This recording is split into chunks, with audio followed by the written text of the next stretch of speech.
Borregos Pelifolk, origen y características de la raza ovina. Esta raza sintética fue desarrollada en Jalisco, por lo tanto es una raza 100% mexicana. Las hembras de esta raza tienen la gran ventaja de preñarse en días soleados y de mucho calor, tema que se dificulta en otras razas ovinas. A los 70 días se destetan animales con pesos aproximados de 20 a 22 kilos. Esta raza está constituida por 13 16avos de sangre de pelibuey de origen africano, un 16avo de sangre de Black Belly que tiene su origen en Barbados y 2 16avos de Suffolk con origen en Inglaterra.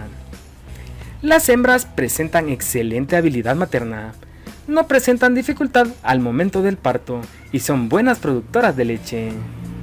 Es una raza muy prolífera.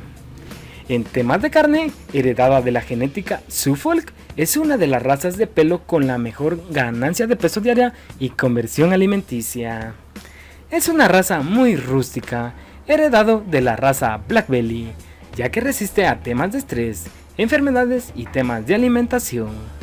Los machos adultos pueden pesar de 100 a 150 kilos, las hembras adultas de 60 a 75 kilos.